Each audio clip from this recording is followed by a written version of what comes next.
Realm presents The Vela Salvation, Episode 11. This is the way. Uzochi Ryota knew it deep in her bones. This was the only way to survive. The only way to ensure that everything she had worked for, sacrificed for, survived. She had brought them here to Salvation, a planet lacking its namesake, and she would bring them to a new one again. She would harvest exotic matter and revive the star drive, and through the next wormhole, she knew there would be true salvation. The kind of salvation that would prove her work immortal. Her mother always told her that science was never an exact art, but a series of steps in a dance you didn't know. You learned them, you memorized them, and the more you knew, the better you could predict the next step. Uzochi saw her next steps as clear as day. She might have had a disagreement with Commander Hana, but the soldier would come about soon enough when she realized that this was the way. And if not, either she came with Uzochi into a bright new future, or she would be left behind in the dark, like all of the lost souls in the old world. The soldiers who had detached the Vela from the rest of the fleet already knew what their future held here. They trusted Uzochi over Commander Hana. They trusted science over leadership. Commander Hana was blinded by her emotions, and those had no say in science. This was the only way, and the Vela was hers. Uzochi knew she had already won. She was in control of the Vela, the soldiers, the future. She was in control of all of this, and now was the time for her to put her courage to the sticking place. The missile bay was relatively quiet, even as the Vela finished the repressurizing of its autonomous self again, recalibrating its gravity and oxygen levels. The air tasted stale, but only because the vents that hadn't been used since the Vela had docked with the other ships were finally in use again. Those other ships drifted, connected like haphazard shapes, forced into close proximity, farther and farther away, orbiting Salvation, as the Vela took flight again. By the looks of it, every missile was primed and ready for detachment. Really, Uzochi only needed to use one, straight into the heart of Salvation and that strange fungus, and she was sure that would be enough to power the star drive even from a distance. But she didn't want to miss. This was it. Now or never. She would be remembered far longer than her mother ever would. Oh, how she wished her mother could see her now. "Commence strike?" the language read on the Vela's operations screen. "Yes," she replied nobly to her bridge of soldiers. A woman on the far end of the bridge nodded and input the command. Every one of the 100 missiles on the screen turned green. Her heart quickened.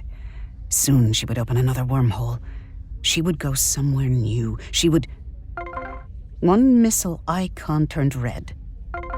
Then another. And another. Her stomach sank. "What's happening?" "There's been an error. Missiles have disengaged," reported the soldier at the operations console. "What?" She gritted her teeth, her mind racing. Why were the missiles not responding? Was it a hardware malfunction stopping them from disentangling from the fleet, or... The bridge was too quiet, and she quickly realized why. Each and every Gandesian soldier looked to her for guidance. They weren't doing anything. They were waiting for her orders, as if they couldn't act on their own. That was one of the upsides to having Commander Hana at her side. At least she dealt with this absurdity. "Then try again," she barked. "Find out why." One of the soldiers stationed at a console to her left said, "They've gone offline for some reason. At least half of them, if not a few more." Then get them back online. I'm trying, but there's a ship approaching us. The acting captain interrupted calmly.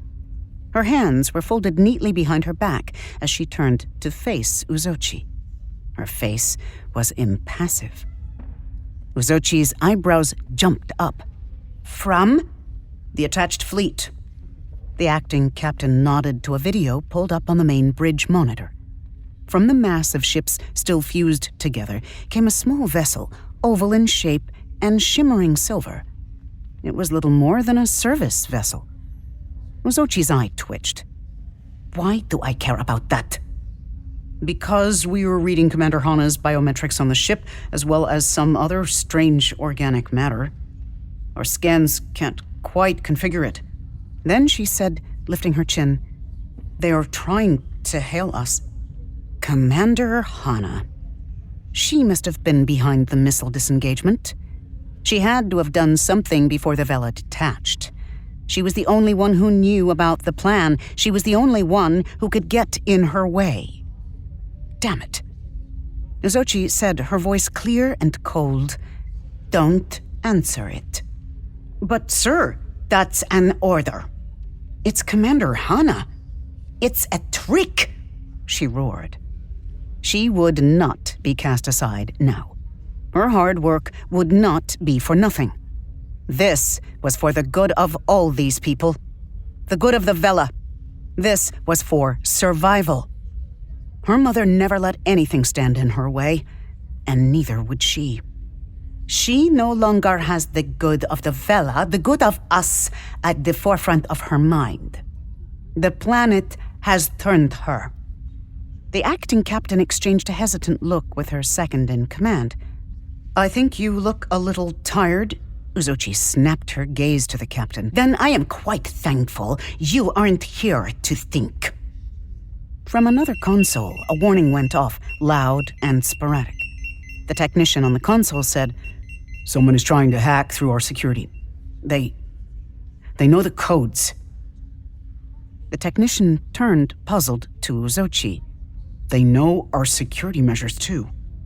Treat them as a threat, she replied coldly. Commander Hana, while a smart woman, did not have that information or those kinds of capabilities, but she had a feeling who could. The only person who could have had access to her computer. That spy from before. That thing that had 3D printed itself onto her ship. It had to be. They knew too much. She thought she had destroyed them, but apparently parasites were hard to kill. She ground her teeth and said, open fire. But Uzochi, I am in command of this vessel, and if you want to live, I suggest you do as I say, she snarled.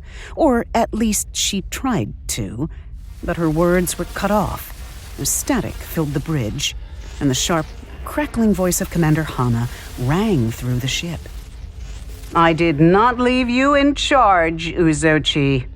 The bridge froze, as if caught in a guilty act. Finally, someone piped up. Commander, Uzochi has been lying to you all. She has tricked us. I have not, Uzochi cried. Unraveling like a ball of yarn down a flight of steps, her plan was coming undone. Then, a little softer, I never lie. Which was the biggest lie of all. She felt her command quickly spiraling out of her control. The tentative command she had over these Gandesians was only as secure as their faith that they were doing the right thing too. But with the commander here to put worms in their ears, she already felt herself losing control. You sent me to look for exotic matter that did not exist. You omitted your research of the fungi. You also failed to tell me about your plans for salvation. Plans that no one else had a say in. You are willing to sacrifice an entire planet's worth of flora and fauna and our people to create enough exotic matter to reopen the wormhole. But you do not want to go home, do you? Uzochi felt the plot she had conceived, the plan she had worked for, unraveling under her very fingers. Her gaze shifted to the communication console. If she could shut down the feed, she could pry the commander's words out of their ears, at least for a little while longer. She began to inch toward the console. "There is nothing for us in that dying solar system, Commander. We can't go back there. Even if I could open the wormhole back, I wouldn't." "Why would you lie?" "To save our people." "But not everyone." "Everyone can't be saved, only the worthy few." "You're beginning to sound like a high general I once revered." Uzochi narrowed her eyes. To be compared to that Gandesian murderer was to add insult to injury. She was not the high general, she was smarter. "Sacrifices will be made for science." Then she shoved the communications officer out of the way and slammed her hand over the console to disconnect the feed. The commander's voice silenced. The soldiers on the bridge were staring at her in a mixture of fear and anger. She said, "That fungus on Salvation's surface will make puppets out of all of us. It's already invaded our commander. We need to burn that planet and leave before it burrows into the rest of us. Now fire on that ship, now! Or do you want to die here?" Half of them had been Gandesian, after all, and the other half had been migrants, and none of them wanted to die. Not in the old world, and not here on Salvation. Not anywhere. The fear of death kept people moving. It kept them scared. People were nothing if not predictable, and she would have her experiment yet. They all followed her orders without question. This was a dance she knew. This was a dance she could predict. The next step was a new life on the other side of another wormhole. She just had to be brave enough to take that step.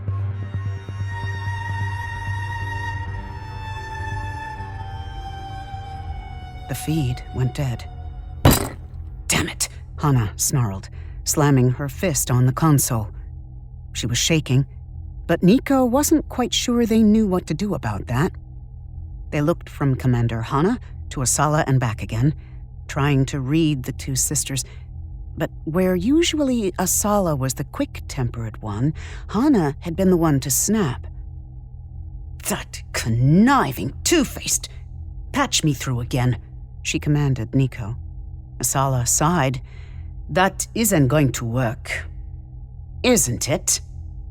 "No." "And what's going to happen when they fire on the planet? I know Uzochi. I know her plan. She will burn down Salvation, all of it." Nico said, albeit a little hesitantly, "I have control of most of the missiles, so that may be a little harder for her. And I managed to disconnect the others, so they have to be individually programmed to, go boom." "For now," Hana corrected, and shifted in her seat. The ship was compact, with 4 seats at the front with worn seat belts and a larger compartment in the back for cargo. There were only a few crates, and Nico had only found a handful of provisions and some stun grenades. Nothing that would help them here. It was a service ship, after all, not a fighter. Hana rubbed her forehead and muttered, "I don't understand why Uzochi would do this." "Don't you?" Asala asked, baffled, and threw her hand up at the Vela, floating farther and farther away. "She'll do anything to finish her experiment. She wanted to open the wormhole, but not go home," Asala pointed out, putting the ship on autopilot and letting it hover as they figured out what to do. Clearly, they were at a stalemate with the Vela, so she folded her arms behind her head and leaned back in her seat. "She lied to you, Hana." She quickly corrected herself. "She doesn't want to go home, why would she? As far as we know. There isn't a way to go home. Hana's hands clenched. There has to be, or else... The edges of Asala softened and she looked away. I knew.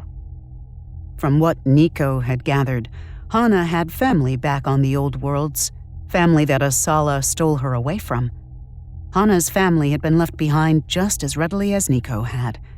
But at least Hana wanted to go back. Asala, still as far as Niko knew, had never thought twice about her decision. Once, Niko had admired that in Asala. Now they saw it for what it was, selfish and cold. Out of the corner of their eye, pinpricks of light flared. Small at first, stationary, but then they gradually and then quickly got larger. They looked like... No, Niko still felt the slight pull, the tickle of digital feed from the missiles they hijacked in the bay. The Vela hadn't launched any missiles, but then those lights were... Niko squinted. And then they saw the fighter ship. One of the few that had gone through the wormhole with the Vela. One of the ships from their father's own fleet, now used in service to the Vela. And Uzochi. We have a problem? Neither of the women heard Niko. Hana waved off her sister with a hard sigh. I shouldn't blame you for everything. You didn't know. You didn't know about Mia or the baby. Niko tried again. If their body could sweat, they supposed they would be starting to right about now. I believe we might have a slight problem. Asala frowned. I was selfish to think that you didn't have a family just because I kept waiting for you. I couldn't wait forever, Asala, her sister snapped. But we're here now. Now, Asala agreed. Down! Niko shrieked, grabbing the pilot controls with absolutely no prior knowledge in how to fly one of these ships, and tugged both of the steering sticks upward. The ship, against all odds, went down. Or whatever down was, in space where there were no directions. Doesn't matter, Niko told himself. Two rockets swirled overhead, glints of silver in a dark sky. The next thing Niko knew, Asala was shoving them out of the chair and increasing propulsion. The ship began to move, and a second later, a rattle shook the ship so hard, Niko knocked their head against the underside of the steering console. They yipped in pain and crawled out from underneath it. Hana helped them up and into a chair. She fastened them in and pulled the leather strap tight. Is this going to hold us? Niko asked, afraid of the answer. It's so we don't go knocking around when we lose gravity. Lose gravity? They echoed. That didn't sound pleasant. That's a possibility? Yes. That sounded bad.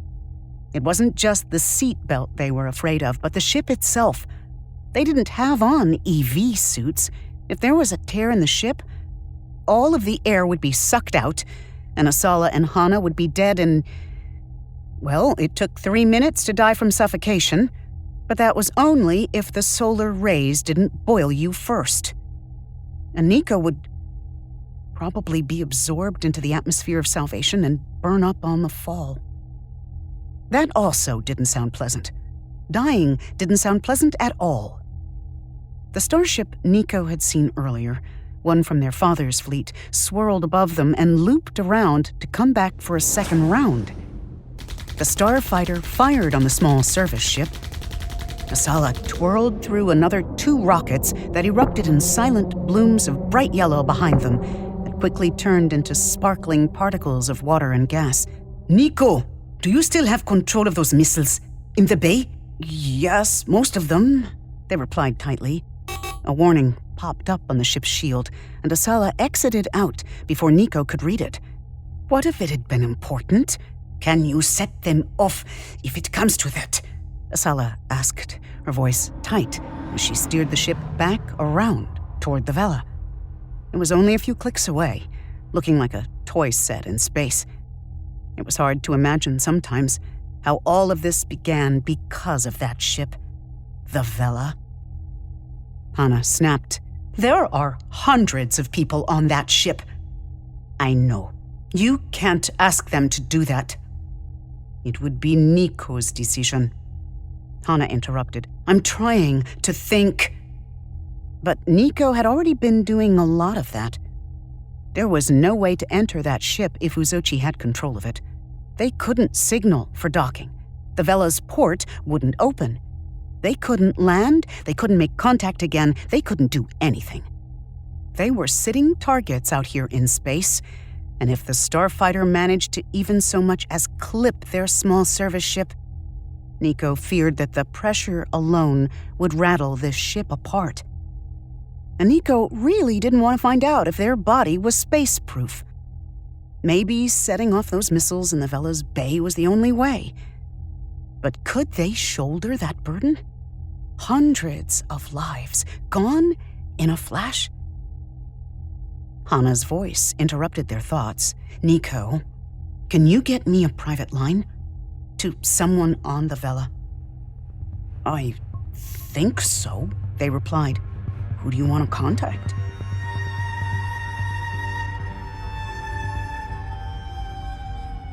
The little ship bobbed and weaved between rotary fire. As long as it kept Commander Hana and her little ship of misfits busy, that was all the time Uzochi needed to undo whatever they had done to her missiles. She needed to think. She needed quiet. She needed to be alone. And she needed her lab. She needed to think. But there was a soldier standing in front of her lab. She gritted her teeth. Now, what was it? First, it was bad enough that she had to deal with Commander Hana trying to usurp her plan, but now a lowly soldier? What did they want? The closer Uzochi came to her lab, the clearer the soldier became, until she recognized her. Private Adeo. One of Commander Hana's ilk. She thought she'd left those soldiers on the other ships when the Vela detached, but apparently she wasn't that lucky. The private was waiting for her in front of her lab, hand resting, quite warningly, on her pistol. She narrowed her eyes as Uzochi approached. You are going to kill countless lives if you go through with this, Ryota. Behind the private, coming down the hall, was one of her own scientists, Aldebaran. He quieted as soon as he was within eyesight of Private Adeo and Uzochi, and moved into a creep. They locked eyes. Nonsense, Uzochi replied. I'm saving us. Who is us?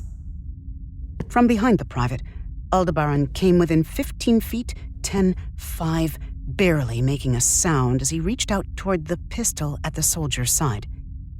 Uzochi cocked her head. You don't think progress is made without sacrifice, do you?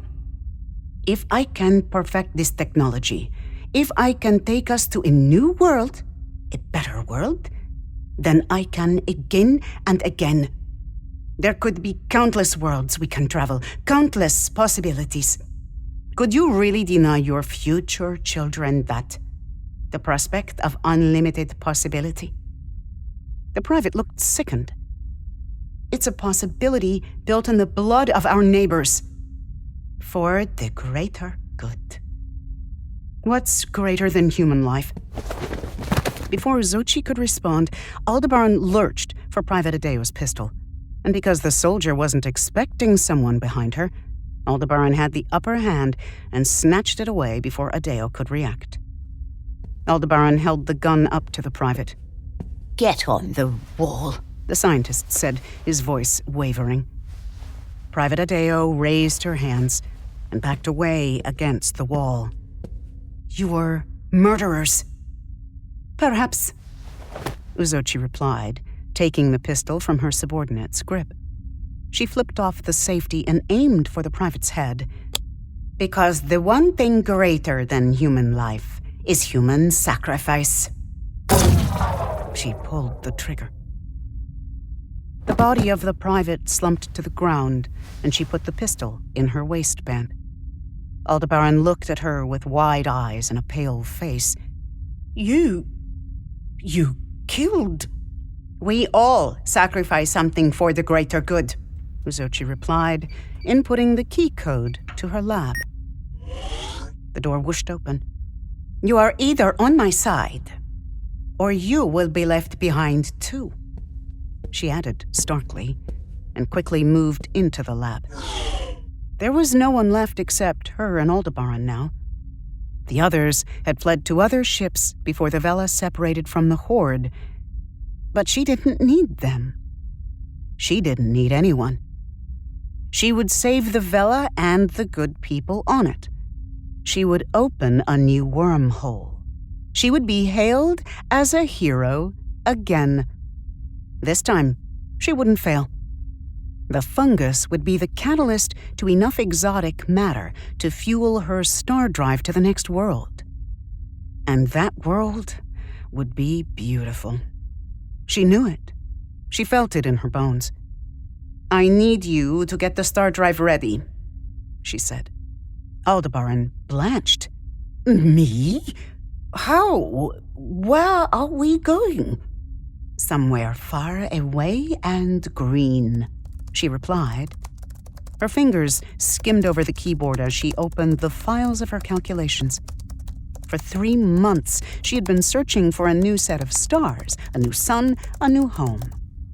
She found it rather quickly, existing in a small pinprick of light she thought she would never be able to reach. But now it was there, so close. And no one would stop her. It was a star in the distant sky, a planet of green continents and deep blue waves, part of a solar system with 9 planets orbiting a sun that was only 4.6 billion years old. It had half of its life yet to go, and the planets were also young and uninhabited. The solar system might have had fledgling life, but those organisms had only been to the moon on the 3rd rock from their sun at best. The 4th planet was red rock, the 2nd frigidly cold. There was so much to mine, so much to exploit, so much to harvest. They would be easy to terraform, easy to make home. She just had to get there. And if that solar system was imperfect, she would simply find another and another and another. There were endless stars and endless worlds in this ever-expanding vacuum of space. The thought of it made her skin prickle. All of the questions she still had to ask, begging for an answer. She refused to think that she had led thousands of people to salvation only to die. No, she wouldn't. She would save them. She would save all of them. And herself. You don't think there's another way? Aldebaran asked hesitantly. I mean, isn't this kind of extreme, even for you? No, she replied. It is what we need to do. But the fungus? I've been doing studies on the side of your analysis before we lost the specimen, Aldebaran said, wringing his hands together. And the neural networks of this organism are very intricate, almost as if it's thinking, Uzochi, like it has a will of its own. To kill us all, she replied, her voice trembling. If anyone had noticed the deep rings under her eyes over the last few days, no one had said anything. But of course they wouldn't. She never took kindly to someone telling her that she looked tired, because she perpetually looked tired. But the last few days, she couldn't sleep. She tried. Every time she closed her eyes, she saw the old world. She saw her mother, the Gravity Queen. She saw her floating in the cold darkness of space, unmoored and lifeless. Her mother had died years ago, but the dream always unsettled her, because while her mother had been lifeless, her lips had moved. They kept repeating the phrase, "You are not salvation, you are not salvation," as the red fungus blossomed between the pores of her skin, growing like mushrooms through moss. Uzochi sucked in a breath at the vivid memory and shook her head. That fungus is poisoning your head.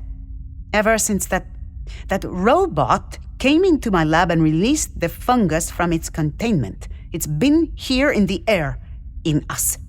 It's telling us everything is okay. Nothing is okay. Don't let it trick you. Trick me? I'm simply analyzing your data. And there is no factual evidence that this fungus is anything other than, it's in my dreams, she screamed, whirling back around to him, her eyes wide. It's everywhere. It's in my head. It's in my blood. It's in my skin. I can feel it. Can't you? Telling me what to think, what to do, what to feel. Aldebaran stepped back, raising his hands in surrender. Uzochi, I think you might be tired. Tired. There it was, that word, tired. She took a deep breath. Yes, she was tired. You're right, she replied, and took the pistol from her waistband and shot Aldebaran in the chest. Bright red blood bloomed against his pressed white work shirt. He gave a staggering gasp and stumbled back, trying to catch himself on the broken containment box. But he slipped and fell to the floor, and with another gasp, she fired again. And he was dead. I'm tired of being right, she told the corpse, and put her pistol into her waistband again, and set off for the missile bay to reprogram those damn bombs. They would fall on Salvation. The world would burn, and from its flames would spring enough exotic matter to reach the Vela's next destination. Her mother always said that whenever there was a problem, the universe would show her the way. She was a Ryota. She was part of a brilliant family. Her mother was a genius, but Uzochi, she would become a legend.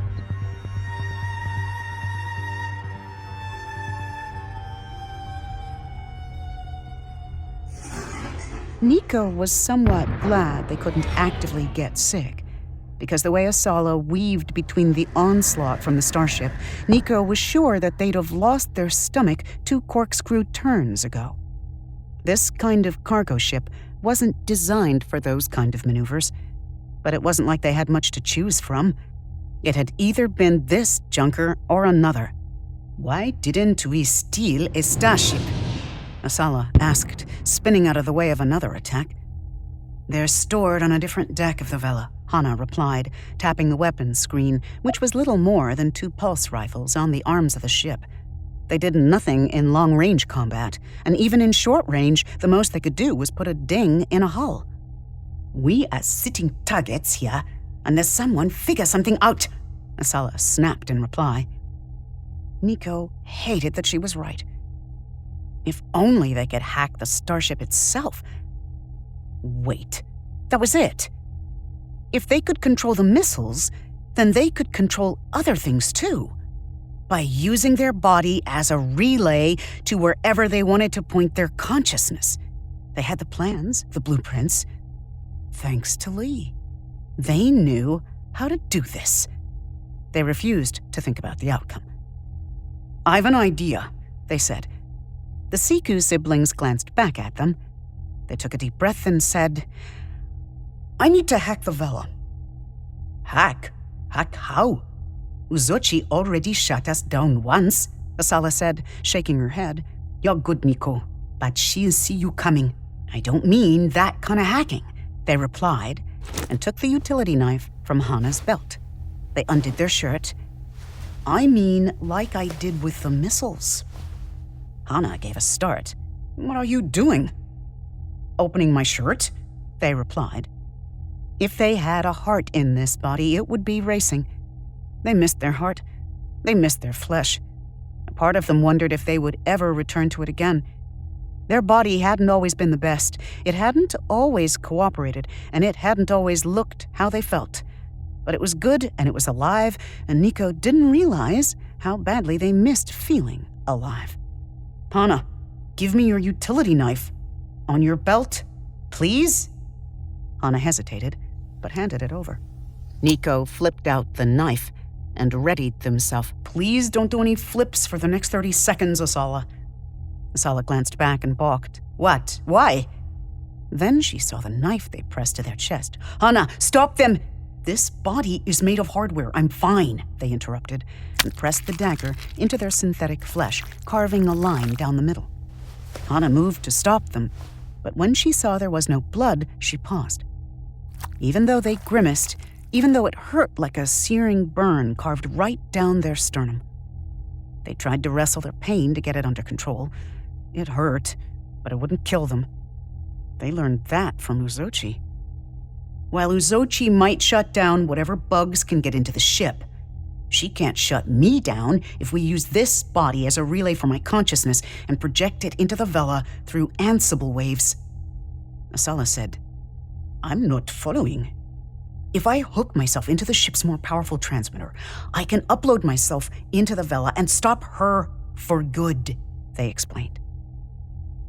Asala glanced back because she heard the dip in their voice, the almost lie. Nico could stop Uzochi for good, saving salvation. But they didn't say the cost. Turns out they didn't need to. Asala had been paying attention in that subtle way of hers. She caught their gaze for a moment, and then another. What should have been 2 heartbeats, then 3. Nico missed heartbeats more than anything. The gentle tick of time, going, telling them they were alive.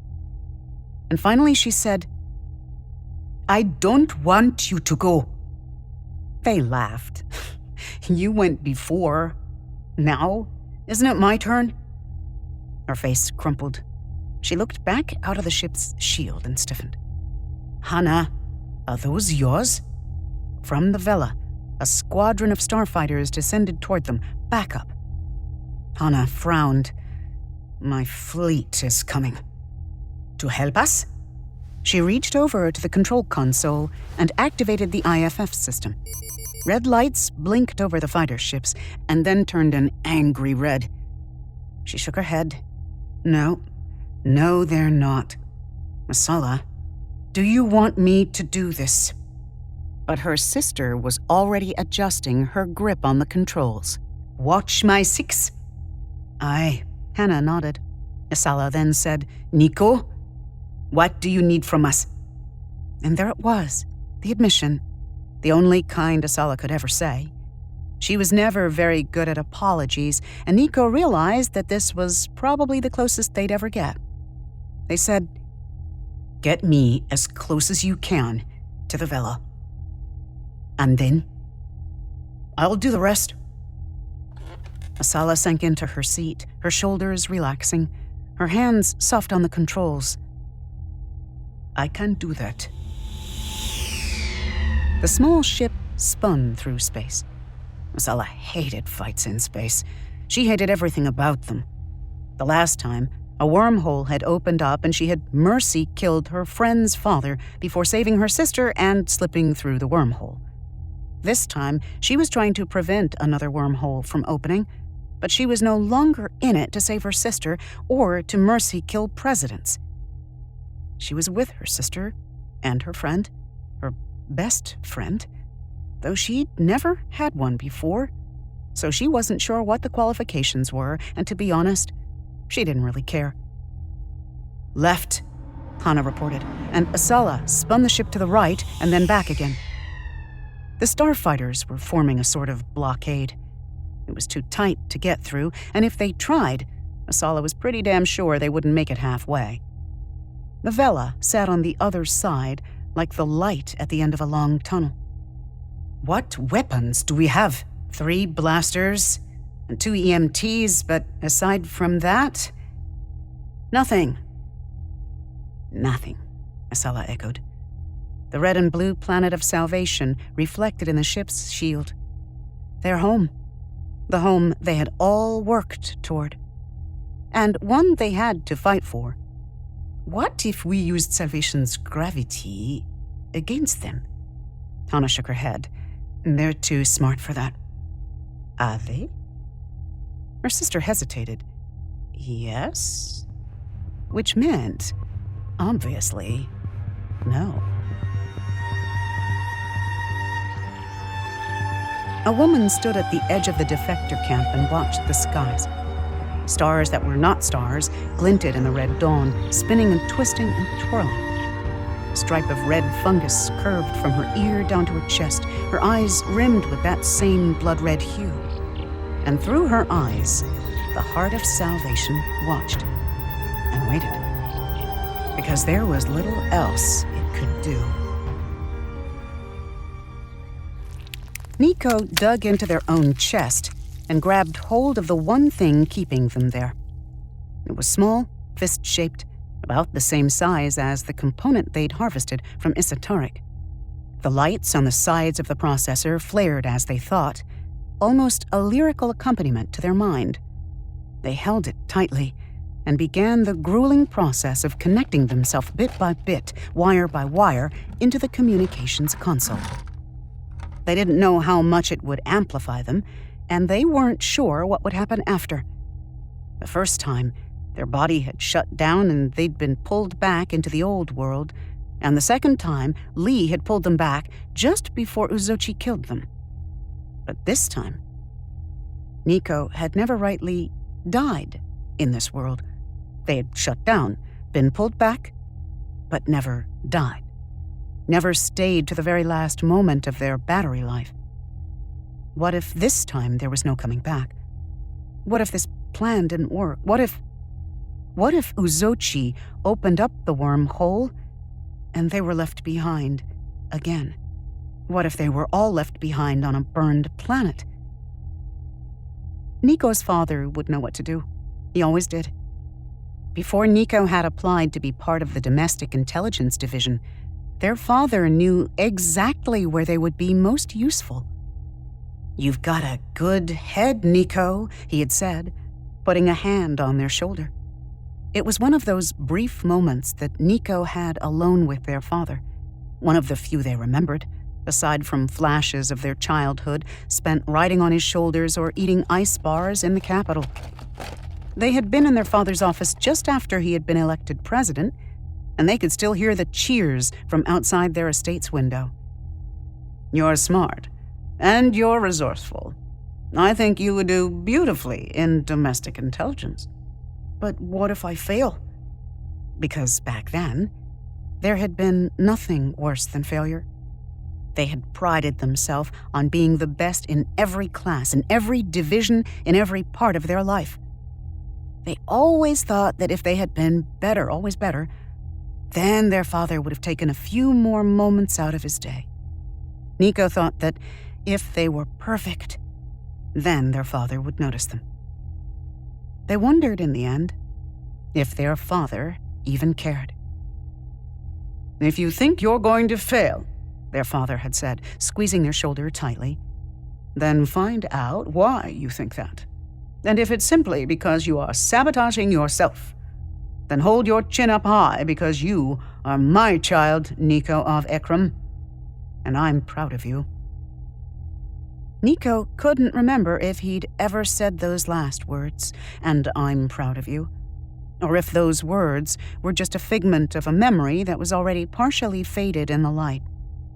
Nico wanted to think that their father was proud of them, hoped that he was. But whether or not that was the case, Nico was here and they had work to do.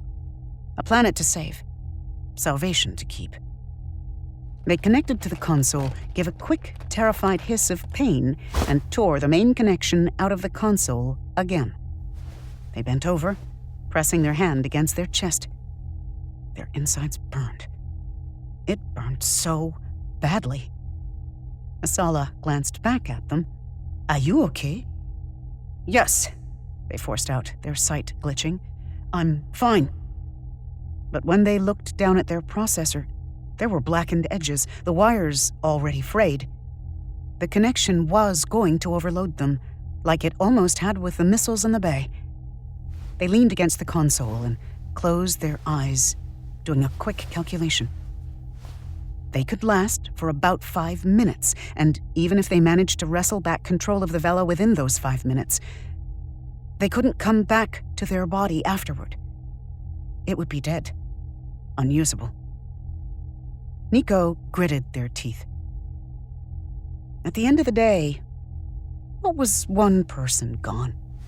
The needs of the many outweigh those of the few. Wasn't that how that proverb went?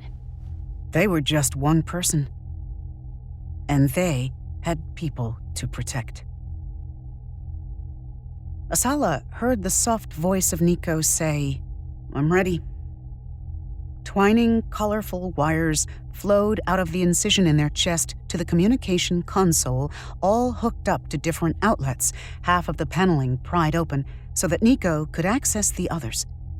They hung on tightly with one hand to the leather strap, the knife in their other hand. She didn't know how to tell Niko that she was sorry. She had already mostly, but it still weighed on her in a way very little else did. They had always believed in the order, in leaving the guilty behind. But then she had left them. Niko wasn't guilty. They were young and full of hope and brilliant ideas. And Asala was very glad to have known them. "Niko, before he died, your father said that he loved you." She didn't know why she said it. Maybe out of pity. Maybe because probably that was what he would have said. But her friend saw right through the lie. Niko smiled sadly. "Thank you, but I don't think he did." And then they pressed the transmission button and they were gone. She saw it the moment they left for the Vela. It was the most subtle shift in their eyes, like someone dissociating, looking at something 1,000 parsecs away. Niko was somewhere in the air, in space, in Ansible waves, somewhere she couldn't see, or reach, or ever find. "Good luck, kid," she muttered. Hana said quietly after a moment, "I think you have more of a family than you think." Asala didn't know what to say to that, because she'd never thought of it that way. Niko had always been this kid trailing at her heels. She had left them, and they had found her anyway, and now they were risking everything to save a ship, a planet, that had forsaken them in a dying solar system. Asala knew that if she had been in Niko's shoes, she wouldn't have been as strong as that. "There's the leader," Hana added, pointing up to the starship with the streak of red over its wing. "We should stay clear of..." Asala angled the ship up and chased up after it. She needed to buy Niko time, and the way to do that was to be the biggest distraction she could.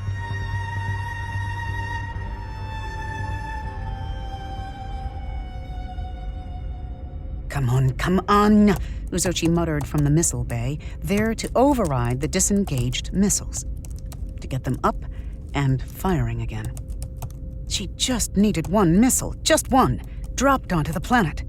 She was sure she could at least begin to harvest enough exotic matter to open up a wormhole for a minute, 30 seconds perhaps, to squeeze the Vela through to their new haven.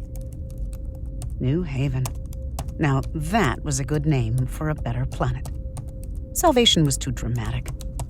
New Haven had just the right ring to it. "It really doesn't," came a voice, echoing and bright. She grabbed the pistol from her hip and spun around. She expected someone, but there was nothing. No one. There was no one there. She clicked off the safety to her pistol and returned to the console. Just another 2 firewalls, and then she was in the Vela's mainframe, where she could connect the errant missiles and get them back in the system. Honestly, why had the Gandesian military put so many security protocols on this ship? It was best served as a freighter, not a fighter. The people of Ganda really didn't know how to make passive living spaces, did they? She hacked through the innermost security wall, and then the screen went dark. I wouldn't if I were you, Uzochi. I disabled them for a reason. This time she grabbed her pistol and spun around, not waiting to find out who was behind her. She fired her pulse pistol, and the pulse bullet dented the wall at the far end of the engine room. Her hand holding the gun shook. Where are you? Your calculations are wrong, you know. The voice went on, and Uzochi followed the voice. She followed it out of the missile bay, and just when she thought it was close, it sounded far again, until she found herself in the noisy, grating engine room. You forgot to incorporate the variable parallaxes in intergalaxy travel. You would send us into the middle of a sun. She looked behind the first propulsion engine, humming and turning and sparking, sending energy to the rest of the ship. She held her pistol tight and turned to the other side of the engine, but there was no one there. Come out! Where are you? How long were you in the wormhole before you arrived? A second? 2? The voice echoed from everywhere.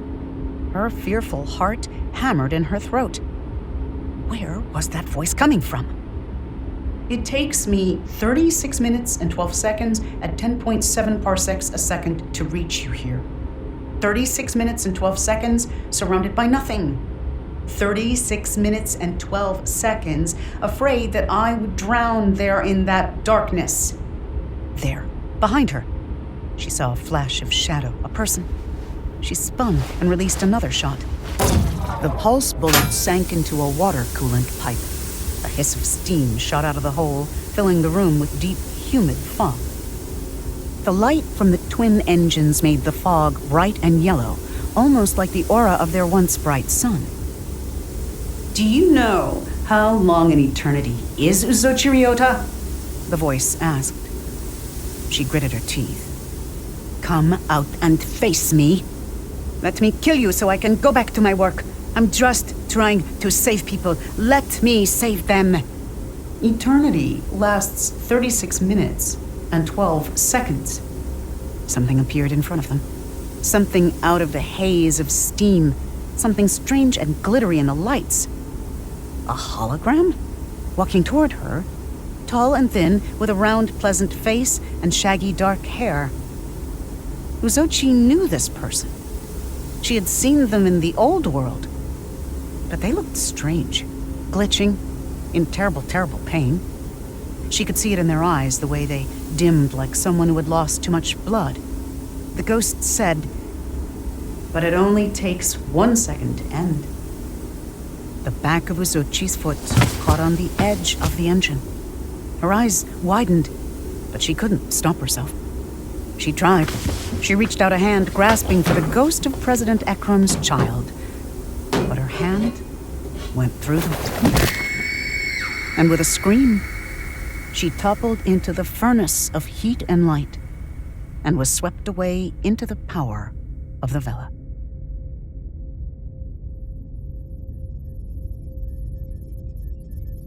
They were everywhere on the ship.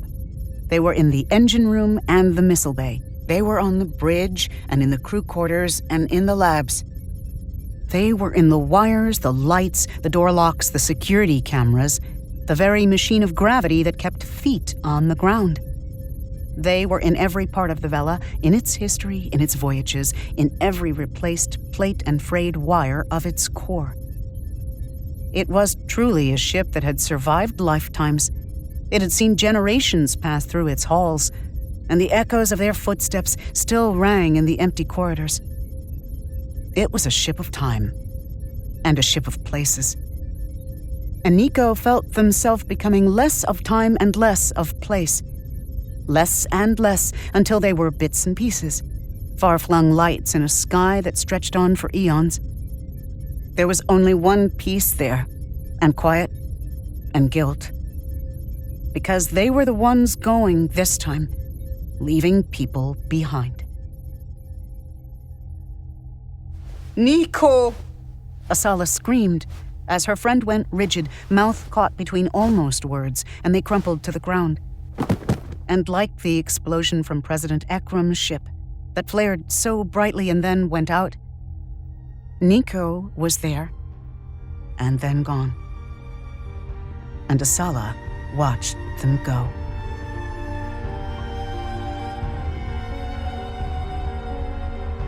You're listening to The Vela Salvation by Ashley Poston, starring Robin Miles.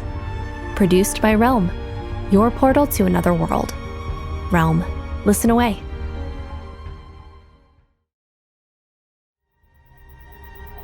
The Vela Salvation is written by Ashley Poston, Maura Milan, Nicole Givens-Kurtz, and Sangu Mandana. It is produced by Rhoda Bilyeza and executive produced by Molly Barton. Audio production, sound design, editing, and theme music by Amanda Rose Smith.